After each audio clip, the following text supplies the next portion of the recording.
Muro largo, Neemias 3, verso 8. Como vimos, o muro largo em volta de Jerusalém significava separação, santidade. Mas em segundo lugar, o muro largo ao redor de Jerusalém indicava segurança. Da mesma forma, o muro largo ao redor da Igreja de Cristo indica também a sua segurança. Considerem quem são aqueles que pertencem à Igreja de Deus. Uma pessoa não se torna um membro da Igreja de Cristo pelo batismo, nem por direito de nascença, nem pela profissão de fé, nem pela moralidade. Cristo é a porta para o aprisco das ovelhas. Todo aquele que crê em Jesus Cristo é um membro da verdadeira igreja. Sendo um membro de Cristo, ele é, consequentemente, membro do corpo de Cristo, que é a igreja. Em torno da igreja de Deus, que são aqueles eleitos pela graça, os redimidos pelo sangue, o povo peculiar, os adotados, os justificados, os santificados. Em torno dessa igreja há baluartes de estupenda força e fortalezas que os guardam com segurança.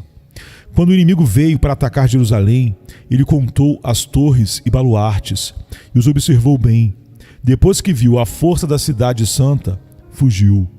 Como ele poderia ter esperança de escalar muralhas com aquelas? Irmãos e irmãs, Satanás frequentemente conta as torres e baluartes da Nova Jerusalém. Ansiosamente, ele deseja a destruição dos santos, mas isso nunca ocorrerá. Aquele que descansa em Cristo é salvo.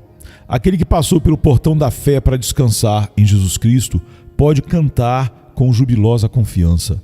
Minha alma se inclinou em Jesus para descansar e não irá para seus inimigos desertar.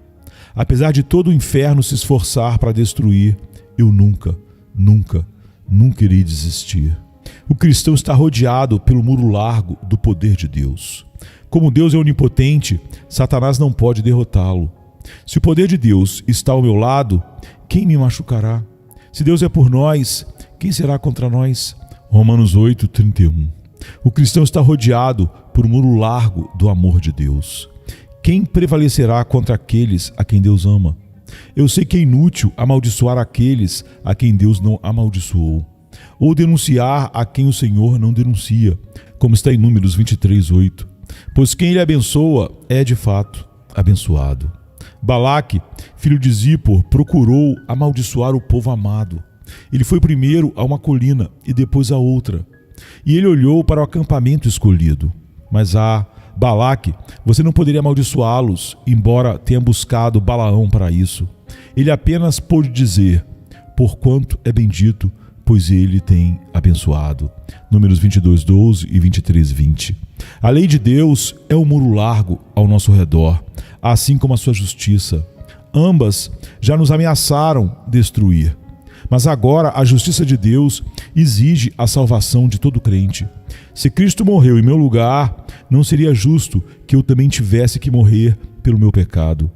Se Deus recebeu o pagamento integral da dívida pelas mãos do Senhor Jesus Cristo, então como Ele poderá exigir novamente a dívida?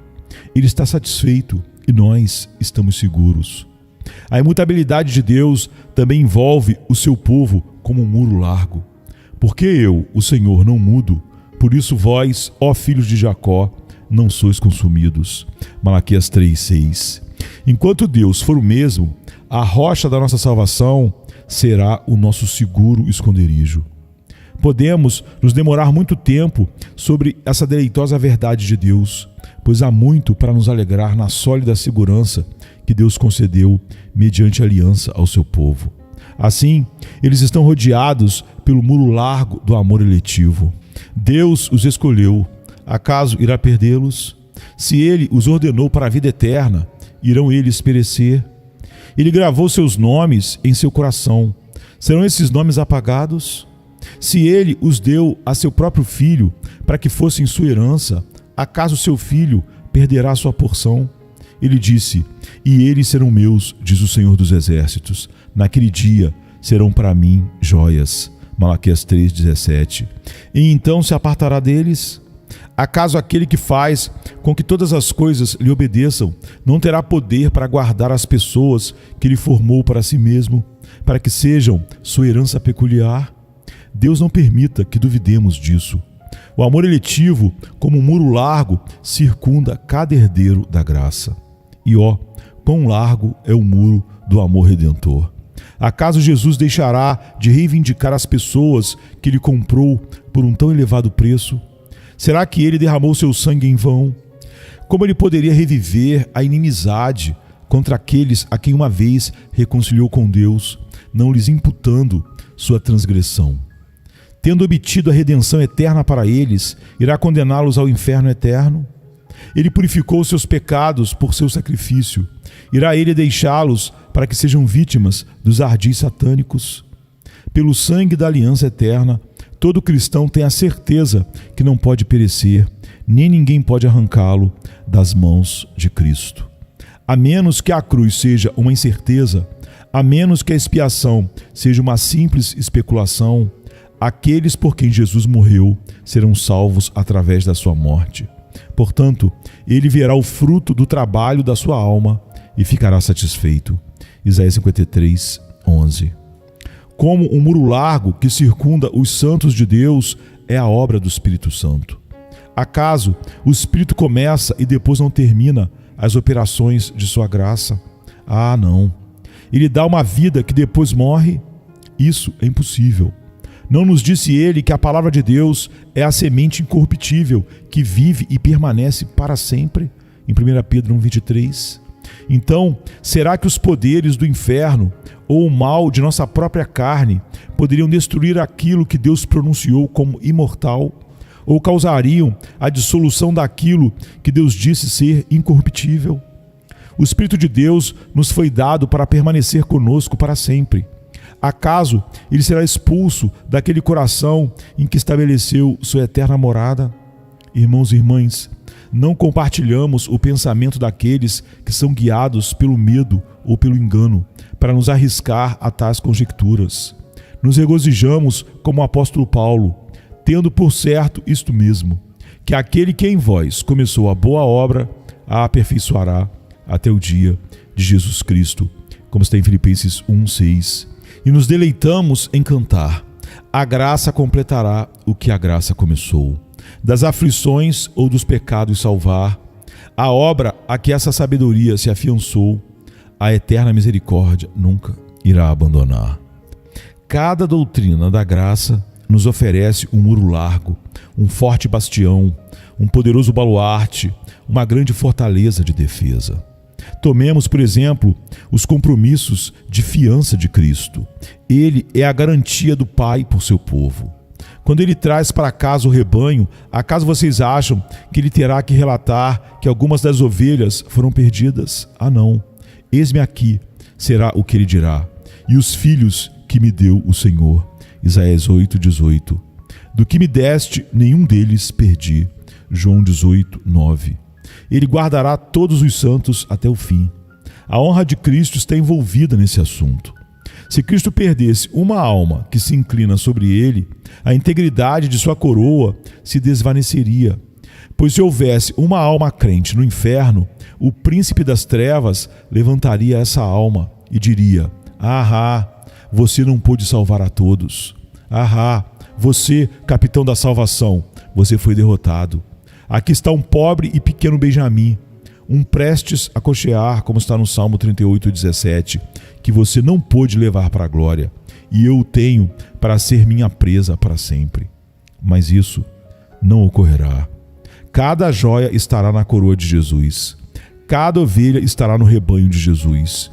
Ele não será derrotado em qualquer maneira ou em qualquer medida. Antes, repartirá o despojo com os poderosos. Isaías 53:12. E estabelecerá a causa que se comprometeu e conquistará eternamente. Glória ao seu grandioso e bom nome. Os muros de Nínive e de Babilônia eram tão largos que havia espaço para que várias carruagens passassem uma ao lado da outra. Aqui, os homens caminhavam ao pôr do sol, conversavam e promoviam o bom companheirismo. Se você já esteve na cidade de York, saberá como é interessante passear ao redor dos amplos muros dessa cidade. Mas a representação do nosso texto é extraída a partir dos orientais. Eles estavam acostumados a sair de suas casas e caminhar sobre esses muros largos. Eles os usavam para descansar do trabalho e para os múltiplos deleites de recreação. Era muito agradável caminhar sobre aqueles muros largos quando o sol estava se pondo e o clima estava fresco. De igual maneira, quando um crente conhece as coisas profundas de Deus e percebe as defesas do seu povo, ele caminha ao longo delas e descansa em confiança. Agora, diz ele, estou tranquilo e em paz. O destruidor não pode me perturbar. Fui liberto do estrondo dos flecheiros, no lugar onde se tiram águas, como está em Juízes 5:11. E aqui posso me exercitar em oração e meditação. Agora que a salvação foi estabelecida como muros e baluartes, cantarei um louvor àquele que fez essas grandes coisas para mim. Vou descansar e ficar sossegado, pois quem crê entrou em repouso. Hebreus 4:3.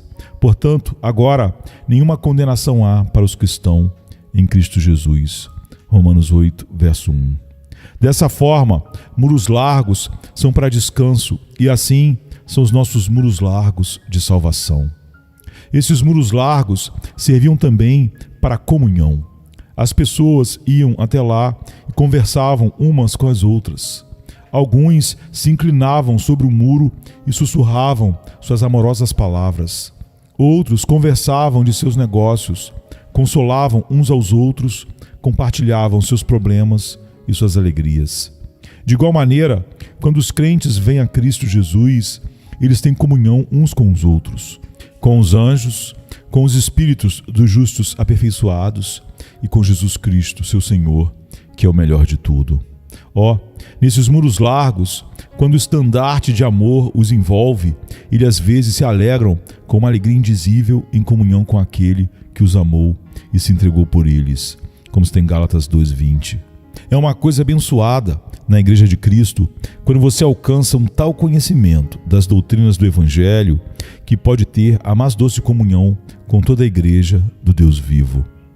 Os muros largos também serviam como mirantes e observatórios. As pessoas subiam ao muro largo e olhavam para longe, desde a fumaça e sujeira da cidade para os campos verdes, para o rio cintilante e para as montanhas distantes. Elas se deleitavam em observar a cega do feno, ou a colheita do milho, ou o pôr do sol além das longínquas montanhas. Era um dos deleites comuns dos cidadãos de qualquer cidade murada subir ao topo do muro e contemplar vistas distantes. Assim, quando o homem alcança as altitudes da doutrina do Evangelho e aprende a compreender o amor de Deus em Cristo Jesus, que amplos panoramas ele pode contemplar. Como ele olha do alto sobre as tristezas da vida. Como ele olha para além daquele pequeno e estreito córrego da morte. Como às vezes, quando o tempo está limpo e seus olhos estão suficientemente claros para permitir que utilize o telescópio, ele pode ver além dos portões de pérola e contemplar os deleites que nenhum olho mortal viu, e ouvir os cânticos que nenhum ouvido mortal ouviu. Pois isso não são coisas para os olhos e ouvidos, mas para corações e espíritos. Bem-aventurado o homem que habita na Igreja de Deus, pois poderá encontrar em seus muros largos lugares de onde pode ver o Rei em sua formosura e a terra que está longe. Isaías 33:17. Queridos amigos, gostaria que essas coisas tivessem a ver com todos vocês, mas receio que não, pois muitos estão do lado de fora do muro, e quando o destruidor vier, ninguém estará seguro, exceto aqueles que estão do lado de dentro do muro do amor e da misericórdia de Cristo. Queira Deus que vocês corram imediatamente para o portão, pois ele está aberto. Um dia será fechado, mas agora está aberto. Quando a noite chegar, a noite da morte, o portão será fechado. Então você dirá: Senhor, Senhor, abre-nos, como está em Mateus 25:11. Mas a resposta será: tarde demais, tarde demais. Você não pode entrar agora. Mas ainda não é tarde demais. Cristo ainda diz: eis que diante de ti pus uma porta aberta, e ninguém a pode fechar. Apocalipse 3:8. que você tenha a vontade de vir e colocar sua confiança em Jesus, pois se o fizer, você será salvo. Eu não posso falar a alguns de vocês sobre segurança, pois não há muros largos para defendê-los. Você fugiu da segurança. Talvez você esteja construindo com alguma argamassa fraca uma justiça própria que será derrubada como uma parede encurvada e uma sebe prestes a cair, como está nos Salmos 62, 3. Que você confie em Jesus. Então você teria um muro largo que todos os arietes do inferno nunca mais seriam capazes de sacudir. Quando as tempestades da eternidade baterem contra esse muro, ele permanecerá firme para sempre. Eu não posso falar a alguns de vocês sobre descanso e deleite e comunhão, pois vocês têm buscado descanso onde não há. Vocês alcançaram uma paz que não é paz. Vocês encontraram um conforto que será a sua destruição. Que Deus lhes faça ficar angustiados e pela dolorosa aflição fujam para o Senhor Jesus, de modo a obter a verdadeira paz, a única paz, pois Ele é a nossa paz. Efésios 2,14. Que vocês se encerrem com Cristo e confiem nele. Então vocês se regozijariam na felicidade presente que a fé lhes proporcionaria. No entanto, a coisa mais doce de todas seria a perspectiva que se desdobraria diante de vocês sobre a felicidade eterna que Cristo tem preparado para todos aqueles que depositam sua confiança nele.